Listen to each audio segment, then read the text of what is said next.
కంచిలో ఏకాంబరేశ్వరుడు, లేదా అరుణాచలంలో అగ్నిలింగం, కాశీలో విశ్వనాథలింగం, ఇలాంటి శివాలయాల్లో శ్రీశైలంలో మల్లికార్జున లింగం, ఇవన్నీ స్వయంభూ శివలింగాలు.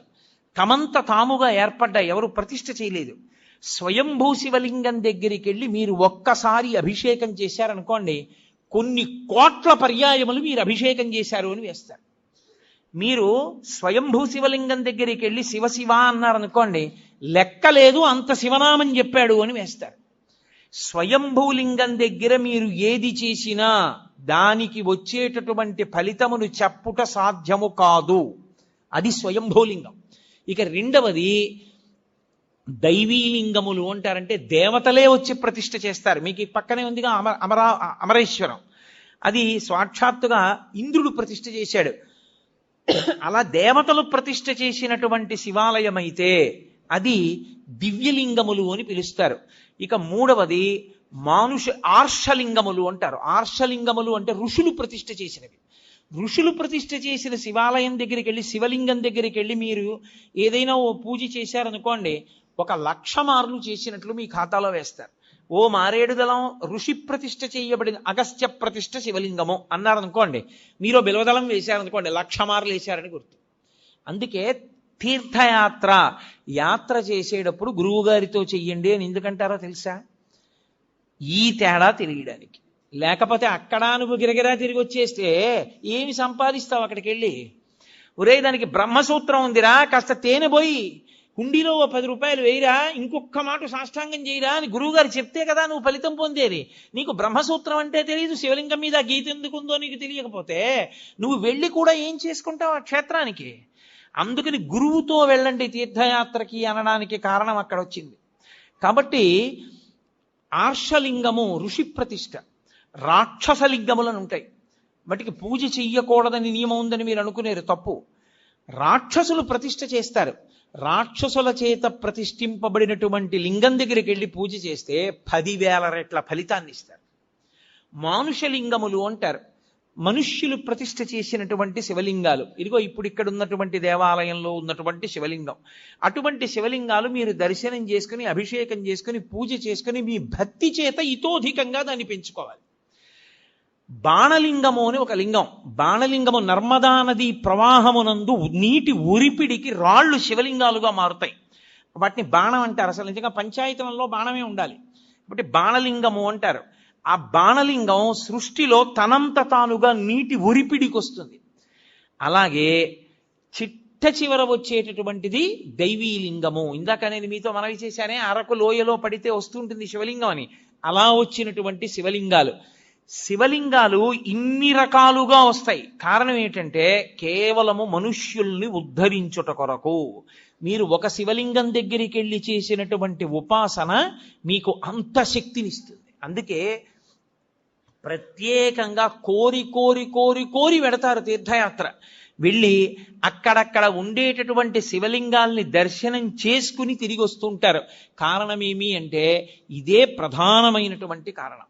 ఒక చోటుకి వెళ్ళి మీరు చేసినటువంటి ఫలితానికి, వేరొక చోటుకి వెళ్ళి మీరు చేసిన ఫలితానికి చాలా తేడా వచ్చేస్తుంది. దేవాలయమునందు ప్రవేశమునకు అందుకే మీకు ఇంత అనుగ్రహాన్ని కట్టపెట్టేస్తుంది. కాబట్టే దర్శన విధి అని ఒక పాఠం. ఇలాగే వెళ్ళాలి సుమా అని తప్ప ఇంకొకలా వెళ్ళవద్దు.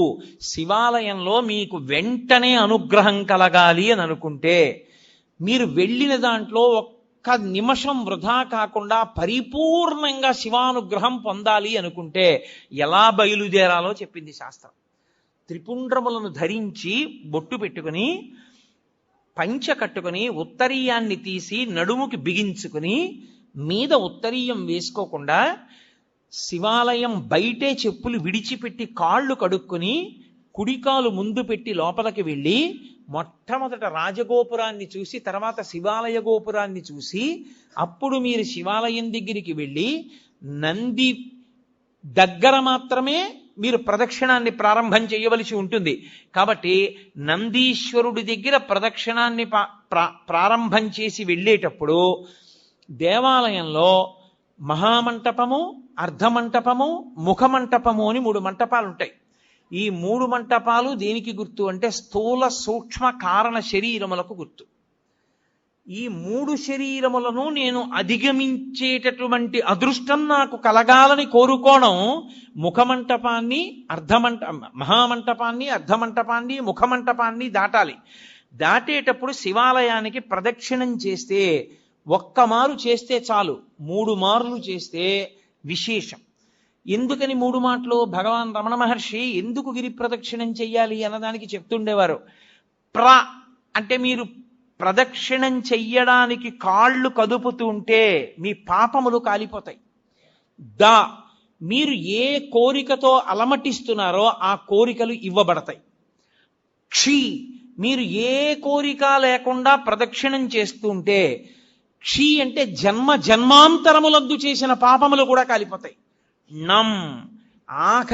ఆఖరి ఊపిరి దగ్గర పాపపుణ్యములు లేని స్థితి కల్పించి మోక్షం ఇవ్వబడుతుంది. ప్రదక్షిణం, అందుకు శివాలయ ప్రదక్షిణం వచ్చింది. నేను కాదు, స్కాందంలోంచి సాక్షాత్ భగవాన్ రమణులు చెప్తుండేవారు కూర్చోబెట్టి ఎందుకు గిరి ప్రదక్షిణం చెయ్యాలో. కాబట్టి ప్రదక్షిణం 3 మార్లు చేస్తారు. ఎందుకు 3 మార్లు చేయడం అంటే నేను ఈషణత్రయాన్ని విడిచిపెట్టగలిగిన శక్తిని నాకు ఈషణత్రయము అంటే ప్రధానమైనటువంటివి ధనేష, దారేష, పుత్రేష. ధనేష డబ్బు మీద వ్యామోహం వదలదు, దారేష భార్య మీద వ్యామోహం వదలదు, పుత్రేష కొడుకు మీద వ్యామోహం వదలదు. ఈశ్వర, ఈ వ్యామోహాలన్నీ వెంట పెట్టుకుని ఏం పొందుతాను? పెద్దవాణ్ణి అయిపోయాను, నాకు ఇంకా ఈ వ్యామోహాలు తగ్గించి నువ్వు వాణ్ణి భద్రంగా నువ్వు చూడు అని కోరుకుని తిరిగితే 3 మార్లు దాని చేత వాసనాత్రయాన్ని ఈశ్వరుడు తీసేస్తాడు, ఈషణత్రయాన్ని తీసేస్తాడు. తీసేసిన తర్వాత బలిమంటపం దగ్గరికి రావాలి. వచ్చి బలిమంటపం దగ్గర నమస్కారం చెయ్యాలి. ఎందుకు అంటే మనలో ఉండేటటువంటి కామక్రోధ లోభ మద మోహమాత్సర్యములనేటటువంటి అరిషడ్వర్గములను బలివ్వాలి అక్కడ. అంటే విడిచిపెట్టేసేటటువంటి శక్తి నాకు ఈశ్వరా కల్పించు. అవి మిమ్మల్ని విడిచిపెట్టవు, అవి విడిచిపెట్టేలా ప్రవర్తించగలిగిన శక్తి మీకు కలగాలి.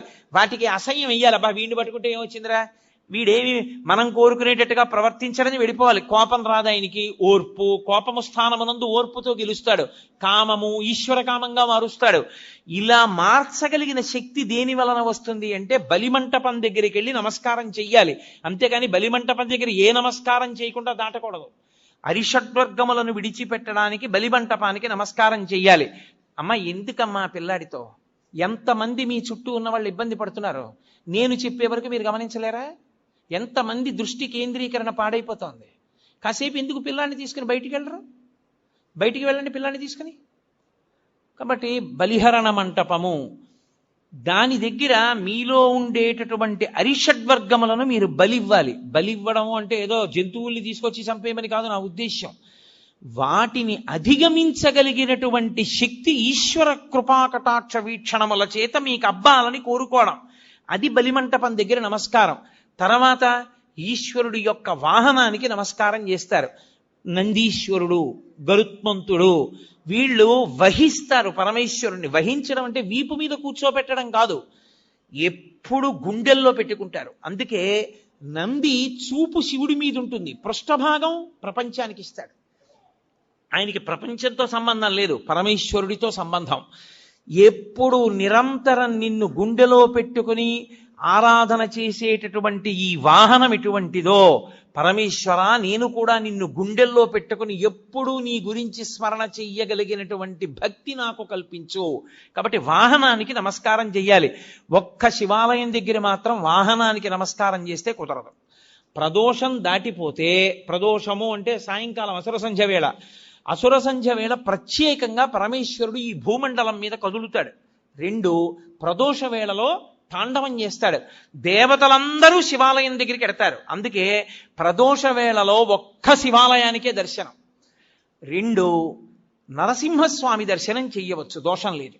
కాబట్టి మహానుభావుడైనటువంటి పరమేశ్వరుడి యొక్క దర్శనానికి వెళ్ళేటప్పుడు మీరు ఆ వాహనం దగ్గరికి వెళ్ళి నువ్వు ఎలా భగవంతుణ్ణి గుండెల్లో పెట్టుకుని మోస్తున్నావో అలా నేను కూడా మోయగలిగిన శక్తినియ్యి అని అడగాలి. విష్ణు ఆలయంలో గరుత్మంతుడికి నమస్కారం చేసి వెళ్ళిపోతాం. ఒక్క శివాలయంలో మాత్రం ఒక నియమం ఉంటుంది. పగటి పూట అంతా శివలింగం ఒక్కటే ఉంటుంది దర్శనానికి యోగ్యంగా. సాయంకాలం అయిపోతే సాధారణంగా కవచం పెట్టేస్తారు. కవచము అంటే రూపాన్ని పెట్టేస్తారు. ఇగో ఈ వెనకాతల ఉన్న రూపం ఎలా ఉంటుందో అటువంటి దాన్ని శివలింగానికి తొడిగేస్తారు. ఒకసారి కాని శివలింగానికి కవచం తొడిగారా ఇక మీరు నంది యొక్క శృంగముల నుండి చూడకూడదు. అలా కాని కవచం తొడిగి లేదా మీరు తిన్నగా నిలబడి శివలింగాన్ని చూడకూడదు. అప్పుడు చూసేటప్పుడు మాత్రం మీకు అదృష్టం పండిందని గుర్తు. కవచం పెట్టకముందు మీరు శివాలయంలోకి వెళ్ళారంటే మీ భాగ్యం పండిందని గుర్తు. ఎందుకో తెలుసా? ఈ సమస్త ప్రపంచమునందు కేళి చేసే శివస్వరూపం దర్శనం అవ్వాలంటే నందీశ్వరుడికి ఆయన ఇలా ఉంటే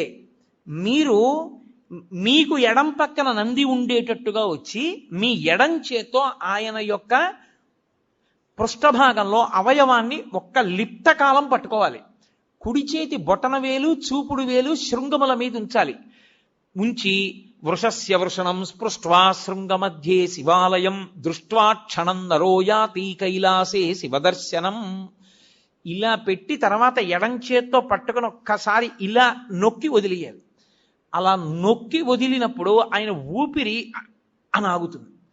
ఆయన ఊపిరిలో సయ్యాటలాడుతుంటాడు ఊయలలో శివుడు. ఆ ఊయల ఆగుతుంది. ఆగినప్పుడు ఆ శివలింగాన్ని ఒక్కసారి చూసిన వారెవరో వాడు కైలాసమునకు వెళ్ళి పరమేశ్వర దర్శనం చేశాడని వేస్తారు ఖాతాలో. అది శైవాగం. కైలాసే శివం దృష్ట్యా కైలాసమునందు పరమశివ దర్శనం చేశాడు. కవచం పెట్టేశారనుకోండి ఇక చూడకూడదు. అలాగా నిర్మాల్యాన్ని శివాలయంలో ఎప్పుడూ నందీశ్వరుడి మీద విసర్జించరాదు. మహాదోషం. నందీశ్వరుడి మీద మీరు శివాలయంలో ప్రసాదాన్ని పెట్టకూడదు. మారేడు దళాలు కానీ పువ్వులు కానీ మీకు ఇచ్చిన వాటి మీద కానీ నంది మీద పెడితే అనేక రకములైన పాపములు మిమ్మల్ని చుట్టుకుంటాయి. ఎందుకో తెలుసా? శివాలయంలో ప్రసాదాన్ని శివాలయంలో వదిలిపెట్టి మీరు వెళ్ళకూడదు. ప్రసాదం అంటే అనుగ్రహం, మీరు తీసుకెళ్ళాలి. కానీ ఎలా తీసుకెళ్లాలన్న దానికి మాత్రం నియమం ఉంది. శంకరాచార్యుల వారు సౌందర్యలహరి చేస్తూ చెప్తారు, నివృత్యై చండాంశ త్రిపురహర నిర్మాల్య విముఖై అంటారు. చండీశ్వరుడు మనలాగే మనుష్యుడిగా పుట్టాడు. అపారమైన శివభక్తితో శివ కుటుంబంలో ఒకడయ్యాడు. ఆయనకి పరమశివుడు వరం ఇచ్చాడు. లోకంలో ఎవరికైనా సరే నియమం ఒకటి ఉంటుంది. వారి యొక్క ఉచ్ఛిష్టాన్ని వారి యొక్క శేషాన్ని తినేటటువంటి అధికారం ఎవరిది అంటే భార్యది. మంచినీళ్లు తాగగా ఇంకా నీళ్లు మిగిలితే ఆ గ్లాసు తీసేటటువంటి అధికారము భార్యది. తన విస్తట్లో భోజనం చేసిన తర్వాత మిగిలిన పదార్థాన్ని తినడానికి అధికారం ఉన్నది భార్యయే. ఇతరులకు ఎవ్వరికీ అధికారం లేదు. అలా ఒక్క భార్య తినాలి. పరమశివుడు లోకమునకు మొట్టమొదటి మహానుభావుడు అయినా కూడా ఆయన చండీశ్వరుడికి ఒక వరం ఇచ్చాడు. నేను తినగా మిగిలినదేదో అది పార్వతి కూడా ముట్టడానికి వీల్లేదు, నువ్వు తింటావు. కాబట్టి నివృత్యై చండాంశ త్రిపురహర నిర్మాల్య విముఖై. అందుకే మీరు శివాలయంలో కొబ్బరికాయ ఇచ్చారనుకోండి, కొట్టి మీకు ఇచ్చారనుకోండి, మీరు దాన్ని ప్రీతితో చూడకూడదు. దాన్ని అలా చేత్తో పట్టుకుని మారేడు దళాలు చండీశ్వరుడి దగ్గరికి వెళ్ళాలి. చండీశ్వర స్థానంలో ఆయన ఎప్పుడు ధ్యానముద్ర యందు కూర్చుని ఉంటాడు. దురదృష్టం ఏంటంటే చండీశ్వర స్థానం మీద ఏ శివాలయంలోనూ శ్రద్ధ ఉండదు. మీరు చూడండి, ఎప్పుడైనా ఏ శివాలయంలోనైనా ఎండిపోయి వెలవెలబోతున్నట్టు ఉంటాడు. అసలు శివాలయంలో 8వ శివస్వరూపం అది. అంత జాగ్రత్తగా ఉంచాలి దాన్ని. అక్కడికి వెళ్ళి మీరు చిటిక వెయ్యాలి. చిటికెల చండీశ్వరుడు అంటారు. ఆయనకి చెవుడు కాదు, ఆయన ధ్యానమనందు ఉంటాడు. ఆయన కళ్ళు విప్పుతాడు. కళ్ళు విప్పి చూస్తాడు, ఎందుకు చిటిక వేశావు అని. అయ్యా, నేను తీసుకెళ్ళకూడదు తిన్నగా, శివుడికి ఇవ్వగా మిగిలింది ఏదైనా మీకు ఇవ్వాలి. కొబ్బరికాయ కొడితే ఓ చెక్క శివుడి దగ్గర ఉంది, ఓ చెక్క మీకు ఇచ్చారు, అది చండీశ్వరుడికి వెళ్ళాలి. కానీ ప్రసాదంగా తీసుకెడదాం అనుకుంటున్నాను, మీరు అనుగ్రహించండి, ఇలా చూపించాలి. మీరు పట్టుకెడుతున్న దాంట్లో ఏదో కొద్దిగా అలా చూపించాలి. చూపిస్తే ఆయన చూసి సంతోషిస్తాడు. తీసుకో, నేను ఇచ్చాను నీకు ప్రసాదం అంటాడు. ఇప్పుడు చండి ముఖంగా మీకు ప్రసాదం రావాలి. అంతేగాని నందీశ్వరుడు వదిలిపెట్టమని ఏ శివాగమంలో ఉందో నాకు చూపించండి. ఎక్కడా లేదు. ప్రతి దేవాలయంలో అర్చకులు చేస్తున్న తప్పది. నందీశ్వరుడి మీద పెట్టేయండి అని చెప్తున్నారు. పరమ దోషం. నంది మీద పెడితే కింద పడుతుంది, కింద పడితే వెనక వచ్చిన వాడు తొక్కుతాడు, తొక్కితే ఆ పాప నీకు అడికి పెడుతుంది. పుష్పదంతుడని శివమహిమ్నా స్తోత్రం చేశాడు. ఆయన అదే పనిగా రాజుగారి తోటలో పువ్వులన్నీ పట్టుకుపోతుండేవాడు. పట్టుకుపోతుంటే కనపడేవాడు కాడు గంధర్వుడు. రాజుగారికి కోపం వచ్చింది, వీడిని పట్టుకోలేకపోతున్నాం, శివాలయంలో వాడినటువంటి పువ్వులు తెచ్చి చల్లండి కింద ఆకులు, వాడు రాత్రి వచ్చి తొక్కుతాడు, వాడి శక్తి పోతుంది అన్నాడు. చల్లేశారు. ఆయన తెలియక భూమి మీద దిగాడు పూల తోటలో, తొక్కగానే ఆయన శక్తి పోయింది, పట్టుకుని బంధించారు.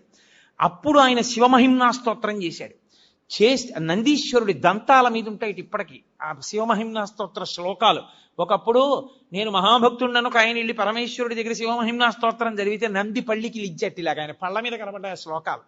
ఇక్కడ నువ్వు జరుగుతాయంటే నా పళ్ళ మీద రాసుకున్నాను బట్టి నేను అంత శక్తివంతములు శివమహిమ్నా స్తోత్రం.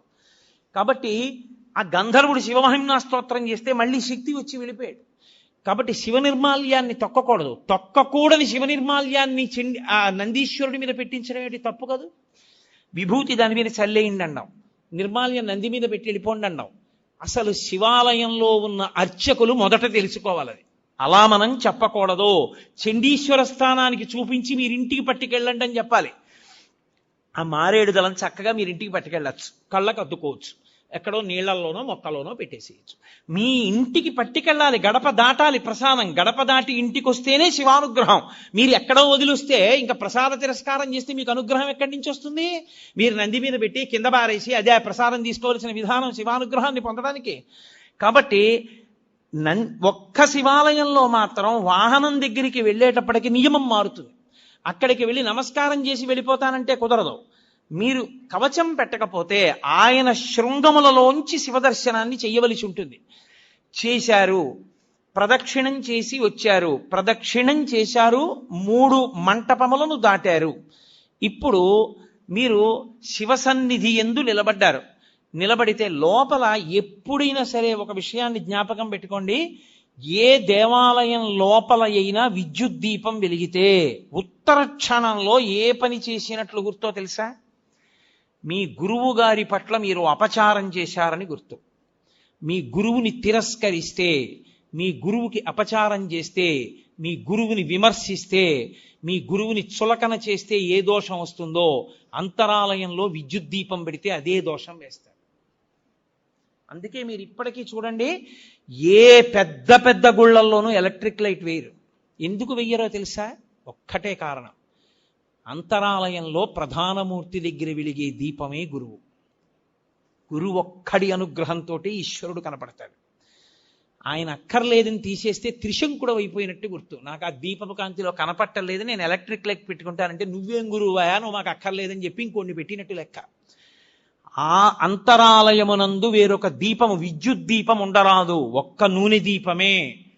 ఆ దీపాలు కావాలంటే గుత్తి దీపాలుగా దింపుతారు, ఒత్తి పెద్దది చేస్తారు మూర్తి దగ్గరికి వచ్చే. మీరు అందుకే మన ఆంధ్రదేశంలో ఏముందండి, శాస్త్రం పాటించేవాడేడి.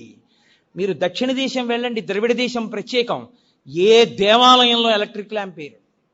అర్చకులు ఒళ్ళు చెమటలు పట్టేసి ఇలా కారిపోతున్నా సరే వాళ్ళు పెద్ద పెద్ద ఒత్తేసి ఆ ఒత్తులలోనే వెలుగుతుంటాయి, ఆ ఒత్తులలో వెలుగులోనే చూస్తారు. దాని అర్థం ఏంటో తెలుసా? ఆ దీపమే గురువు. గురువు ఇంకెక్కడో ఉండడు. మీ గురువు గారు ఎక్కడున్నారు అంటే అంతరాలయంలో ఉన్న దీపంలోనే మీ గురువు గారు ఉంటారు. ఆయనే గురువుగా చూస్తారు. అందుకే దేవాలయానికి వెళ్ళినప్పుడు ఈశ్వరుడు ఒక్కడే కాదు, గురు దర్శనం కూడా అవుతుంది. ఓ గురువర్య, మీ మాటల వలన, మీ అనుగ్రహము వలన, మీ అనుగ్రహ కాంతులలో నాకు ఈశ్వర దర్శనం అవుతోందని దర్శనం చెయ్యాలి. అందుకే నూనె దీపం, నెయ్యి దీపం తప్ప విద్యుత్ దీపం వాడడం అనేటటువంటి మాటే లేదు శాస్త్రాల్లో. అందుకే ఈశ్వర ప్రధానమూర్తిని చూడగానే రెండిటిని మనసులో స్మరించాలి. ఒకటి గురువు, 2 ఈశ్వరుడు, ఇద్దరిని స్మరించాలి. స్మరించి నమస్కారం చెయ్యాలి. ఉత్తర క్షణంలో మీకు అనుగ్రహం గురువు ద్వారా కృప చేయబడుతుంది. మళ్ళీ దీపపు కాంతి ద్వారానే మళ్ళీ మీకు ఆ కన్నులకు ఆ దీపపు కాంతి ద్వారానే మీకు ఈశ్వర కటాక్షము గురుముఖంగా ప్రసరిస్తుంది. అందుచేత దేవాలయమునందు దర్శన విధి, ఈశ్వరుణ్ణి దాటి వెళ్ళడానికి ఇక ద్వారం ఉండదు. మనుష్య జన్మ యొక్క చిట్ట చివరి ప్రయోజనం ఆయన్ని చేరడమే, ఆయన్ని దాటడానికి ఇంకేం లేదు. అందుకే పృష్ఠభాగంలో అంతరాలయానికి ఇక ద్వారం ఉంచరు. అంతరాలయంలో ఉన్న పరమేశ్వరుడికి సమర్పణం చేసినప్పుడు ముచిక నుంచి తనంత తాను విడినవి ఇవ్వాలి. ఏవవి? పళ్ళు. కాయ ఇవ్వకూడదు దేవాలయంలో. ఎందుచేత అంటే ఈశ్వరుణ్ణి ఎప్పుడు అడిగినా పండిపోవడం ఒక్కటే అడగాలి. ఈశ్వరుడు మీకు ఫలప్రదాత, మీకాయన ఫలం ఇవ్వడానికి మీరు ఆయనకి ఫలం ఇవ్వాలి. ఆయనకి కాయలు ఇవ్వడం దోషం, ఆయనకి ఫలాలు ఇవ్వాలి. కాయలు ఎవరికి ఇవ్వాలి? అర్చకుడికి ఇవ్వాలి. మీ ఇంట్లో అరటి చెట్టు కాసింది అనుకోండి, 4 అరటికాయలు అర్చక స్వామికి ఇవ్వాలి, 4 అరటి పళ్ళు ఈశ్వరుడికి ఇవ్వాలి. 2 అగరత్తులు ఇవ్వండి, 3 కర్పూరం బిళ్ళలు ఇవ్వండి, 4 తమలపాకులు ఇవ్వండి, 2 వక్కలు ఇవ్వండి, అథవా ఓ బెల్లంగడ్డ తెచ్చి ఇవ్వండి. తప్ప కాయలు పట్టుకొని దేవాలయ ప్రవేశము చేయరాదు. నేను యథార్థంగా మీకు ఆగమంలో ఉన్న విషయాలు మాట్లాడుతున్నాను.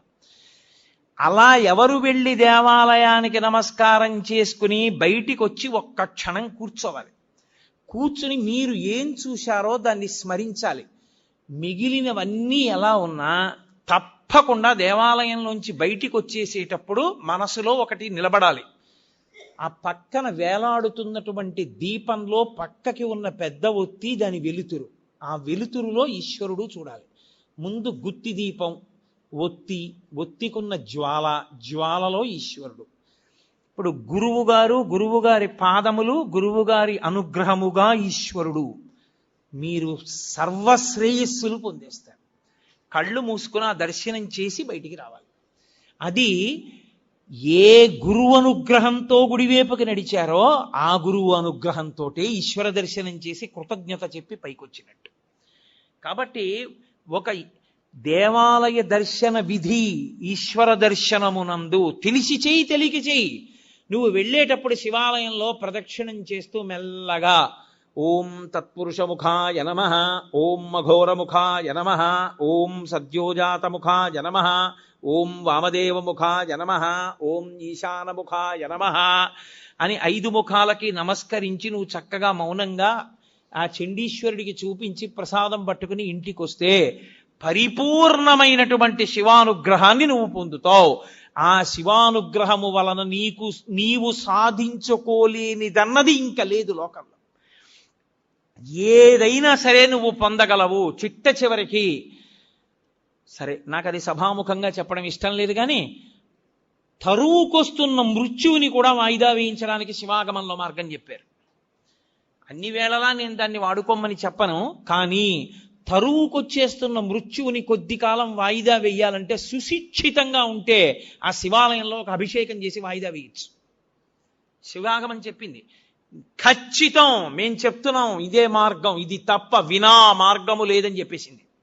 అంత శక్తివంతము శివాలయం అంటే. ఆ శివారాధన చేసి చేసి చేసి చేసి చేసి శివస్వరూపులైపోతారు. అయిపోయి వారి చేత్తో ఒక పండిస్తే, వారి నోటితో ఒక మాట అంటే, అందున శివతత్వం ఎరిగిన వాడు అభిషేకం చేశాడనుకోండి, ఆ తీర్థానికి ఉండే శక్తి అపారము. ఎందుకో తెలుసా? నా రుద్రో రుద్రమర్చయేత్. రుద్రుడు కాని వాడు రుద్రుడిని అభిషేకం చెయ్యకూడదు. శివతత్వము పరిపూర్ణముగా తెలుసున్నవాడు రమించిపోతూ శివాభిషేకం చేశాడనుకోండి, ఆ అభిషేక తీర్థమునందు శివశక్తి పరిపూర్ణంగా పట్టుకుంటుంది. తజ్జలాన్ అని ఈశ్వరుడికి పేరు. ఆ అభిషేక తీర్థమును నువ్వు పుచ్చుకోవడం అంటే సాక్షాత్ శివానుగ్రహము నీలోకి ప్రవేశించుటయే. అందుకే శివభక్తి తత్పరుడైన వాడు చేసిన అభిషేక తీర్థం, శివాలయంలో అర్చక స్వామి చేసినటువంటి అభిషేక తీర్థం, ఒకటిది భక్తి, వేరొకరిది దీక్ష వలన వచ్చిన శక్తి. ఈ రెండిటిది ఒకటే స్థాయి. అందుకే అభిషేక నాకు తెలిసి గోపాలకృష్ణ గారికి తెలుసు, నేను పేర్లు ఎందుకు చెప్పాలి. ఈ రాష్ట్రంలో ఒకానొక విభాగానికి అంతటికీ హెడ్ చేశాడు ఒక ఆయన, ఒక చీఫ్ ఇంజనీర్. ఆ రోజుల్లో ఉన్న ముఖ్యమంత్రి గారు ఆయన్ని సెలవులో వెళ్ళొద్దన్నాడు. నువ్వు సెలవులో పెడితే నీ ప్లేస్లో ఎవరినో వెయ్యాలయా, వాడు ఫైళ్ళు ఎలా డిస్పోజ్ చేస్తాడో నాకు భయం. నువ్వు జ్వరంతో ఉంటే ఇంటి దగ్గర ఉండి సంతకాలు పెట్టు, ముఖ్యమైన ఫైళ్ళు చూసన్నారు. ఆయన ఇంటి దగ్గర ఉండి వైద్యం చేయించుకున్నారు. 104 జ్వరం, నెల్లాళ్ళైంది, తగ్గలేదు. ఒక గొప్ప శివభక్తుడు, ఆయన పరమభక్తితో ప్రతిరోజు అభిషేకం చేసుకుంటారు. ఆయన దగ్గరికి వెళ్ళి అడిగారు. ఆయన అన్నారు, అన్ని మందులు మాని నా ఇంట కూర్చుని 42 రోజులు ప్రతిరోజు నేను అభిషేకం పూర్తయ్యేటప్పటికి తీర్థం పుచ్చుకోగలవా అని అడిగారు. పుచ్చుకుంటానన్నారు. 42 రోజులు పుచ్చుకున్నాడు. ఆయన పూర్తి ఆరోగ్యాన్ని పొంది మళ్ళీ డ్యూటీకి జాయిన్ అయ్యాడు. ఇప్పటికే ఆయన ఉన్నాడు చక్కగా, మా కాకినాడలోనే ఉంటారు. కాబట్టి శివాభిషేకమునందు శివతత్వమును జీర్ణం చేసుకున్న వ్యక్తి పరమ భక్తితో అభిషేకం చేస్తే ఆ శివలింగానికి తగిలి కింద పడుతున్నటువంటి నీటి యందు శివతత్వము ప్రవేశించి విశేష శక్తిని పొందుతుంది. కాబట్టి శివాలయము, శివానుగ్రహము, శివ దర్శనము అంత గొప్పవి. నిజంగా మీరు ఎంత భాగ్యవంతులో మీకు తెలియదు. ఎప్పుడైనా మీరు ఒకటి జ్ఞాపకం పెట్టుకోండి, ఆలయంలో ఉండేటటువంటి ప్రధాన దేవతా స్వరూపం శివుడికి ఎడం వైపుకొస్తుంది. అలా రాకుండా దూరంగా జరిగి ముందుకొచ్చి ఆయనకి అభిముఖంగా చూసిందనుకోండి, విశ్వకుండలిని అని గుర్తు. ఆవిడ కేవలం మీరు ఏ పేరుతో పిలుస్తున్నారో ఆ ఒక్క శక్తే కాదు, ఆమె మిమ్మల్ని ఈడ్చి ఈశ్వరుడి దగ్గరికి తీసుకెళ్ళిపోగలదు, అంత శక్తివంతురాలని గుర్తు. మీకు ఇక్కడ ఉన్నటువంటి ప్రాంగణంలో పరమశివుడు తూర్పుని చూస్తే అమ్మవారి ఇటు పక్కకి రాలా, అమ్మవారు ఇటు తిరిగి పశ్చిమాన్ని చూసింది. శారద అంటే విశ్వకుండలిని శక్తి స్వరూపంగా ఉంది. ఏ మహానుభావుడు ప్రతిష్ఠ చేశాడో నాకు తెలియదు కానీ సర్వశుక్ల సరస్వతి, తెల్లగా ఉంటుంది సరస్వతీదేవి. ఆ స్ఫటికం శివుడు, పరబ్రహ్మతత్వం. స్ఫటికం దానికి ఏ రంగు ఉండదు, మీరు ఎర్ర పువ్వు పెడితే ఎర్రగా కనపడుతుంది. అసలు ఆయన నిర్గుణుడు, ఆయన తప్ప వేరొకటి లేదు. విశ్వము ఆయన యందు ఆరోపింపబడింది. ఆ శివస్వరూపం ఈ శారదాస్వరూపం ఒకటే. అందుకే వెనక్కి శారదని జరిపారు. ఈ దేవాలయంలో మీరు చేసుకున్న అదృష్టం అత్యద్భుతం ఏమిటో తెలుసా? నవగ్రహ దేవాలయం. నేను మీతో యథార్థం చెప్తున్నా, ఇప్పటి వరకు నేను ఒక్క చిత్తూరు అవతల ఉన్న నవగ్రహ దేవాలయం తప్ప అక్కడ ఉన్న దేవాలయం దీనికన్నా గొప్పది. ఎందుచేత అంటే అక్కడ చెట్టు కూడా ఉంది. ఏ గ్రహానికి ఏ చెట్టు ఉండాలో ఆ చెట్టు కూడా ఉంది అక్కడ. ఇక్కడ అదొక్కటే లేదు. కానీ శివాలయానికి రామాలయానికి వెనక్కి జరిగింది, అసలు అది గొప్ప. ఇక్కడ ఎంతమంది మహానుభావులు ప్రతిష్టలు చేశారో నాకు స్ఫురణలో లేదు, కానీ అది చాలా గొప్ప. ఎందుకంటే గ్రహానికి ఈశ్వరుడితో సమాన స్థాయి లేదు. 2 అడుగులు వెనక్కి నడిపించారు.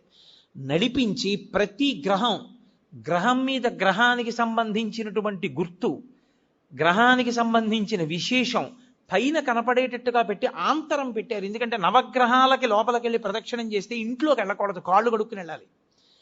అందుకని బయట ఓ ఆంతరం పెట్టి లోపల ఒక అంతరం పెట్టారు.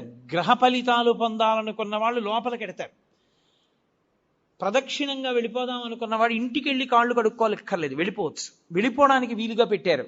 అన్నిటికన్నా గొప్పదేదో తెలుసా?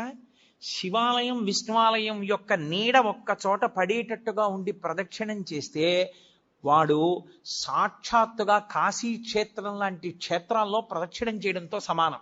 2 నీడలు పడాలి. మాకు కాకినాడలో ఉన్నాయి అలా 2 దేవాలయాలు. ఇక్కడ విష్ణు స్వరూపం రామచంద్ర ప్రభు, రామచంద్ర ప్రభువు యొక్క ఆలయం, ఆ పక్కన శివాలయం 2 ఉన్నాయి. రెండిటి మధ్యలోంచి ప్రదక్షిణం చేస్తారు. శివదర్శనం చేసి రామదర్శనం చెయ్యాలి.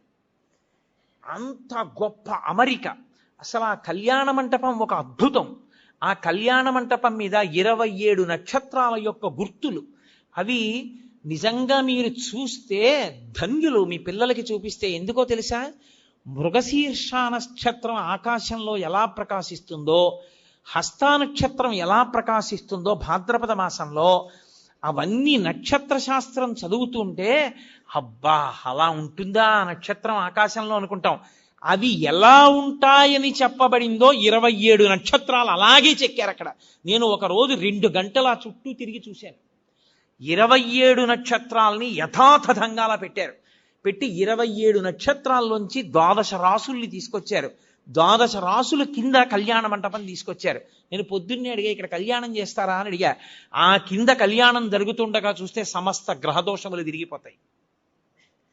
అసలు ఆంధ్రదేశంలో అపూర్వమైనటువంటి దేవాలయ సమ్మేళనాల్లో ఈ ప్రాంతం ఒకటి. అందుకే నేను గుంటూరు రావడం అంటే అంత సంతోషంగా వస్తాను. దీన్ని హరిప్రసాద్ గారు కాదు, మీ అందరూ కూడా నడుం కట్టి పరిరక్షించుకోవాలి. చక్కగా ఈ దేవాలయంలో ఉన్న శక్తిని మీ అందరూ కూడా అనుభవించాలి. అనుభవించి దేవతల యొక్క అనుగ్రహాన్ని పరిపూర్ణంగా మీరు పొందగలగాలి. అంత గొప్ప క్షేత్రం, అంత గొప్ప వైశిష్ట్యం కలిగినటువంటి స్థానములు. అటువంటి బిల్వవృక్షం వెనక మేడి చెట్టు, గోశాల, ఇన్ని ఏకకాలంలో ఉన్న దేవాలయం ఎక్కడుంది? అసలు యథార్థానికి నాకు ఇక్కడ వసతి గృహంలో ఉండడాన్ని ఎంతో ఇష్టపడేవాడిని. కారణాంతరముల చేత నాకు కొన్ని చికాకులు కలిగి నేను ఇక్కడి నుంచి వెళ్ళిపోయాను, వేరొక చోట ఉంటున్నాను తప్ప యథార్థానికి నాకు ఇప్పటికీ మనసులో ఇక్కడ ఉండడమే ఇష్టం. ఎందుకంటే లేచి నాకు ఆ శిఖరాలు చూడడం, ఆ దేవాలయాల పైన ఉండేటటువంటి ఆ కలశలు చూడడం, ఈ ప్రాంగణంలోకి రావడం, శంకరాచార్యుల వారి గుళ్ళోకి ఉత్తరీయం లేకుండా వెళ్ళి ప్రణిపాతం చేయడం నాకు ఎంత ప్రీతిపాత్రములో. కానీ వేరు కారణముల చేత ఇంకొక చోట ఉండి ఇక్కడికి రావలసి వస్తోంది నేను. కాబట్టి అంత గొప్ప ప్రాంగణం ఇది దొరకమంటే దొరికేది కాదు. నిజంగా శృంగగిరికి పీఠాధిపత్యం వహించినటువంటి మహాపురుషులు అపారమైనటువంటి కారుణ్య దృష్టిని కురిపించారు.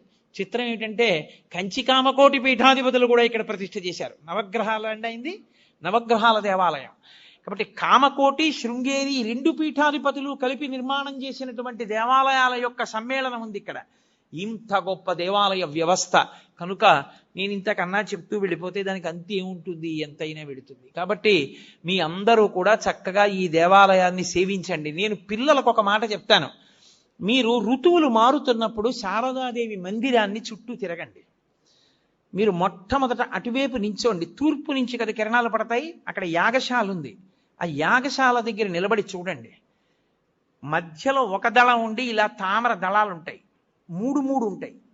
సూర్యకిరణాలు ఎలా పడుతున్నాయో మీరు ఒకసారి చూడండి. ఒక్కొక్క చోట 3 రేకులు ఉన్నాయి. ఇవన్నీ కలిపితే ఏం వస్తుందో ఆలోచించండి. ఎందుకు తామర పువ్వు పెట్టకుండా దళాల్ని మాత్రమే పెట్టి విడిచిపెట్టారో చూడండి. ఒక్కొక్క చోట తెల్లవారుజామున సూర్యకిరణాలు శారదాదేవి దేవాలయం మీద ఎక్కడ పడుతున్నాయో గమనించండి.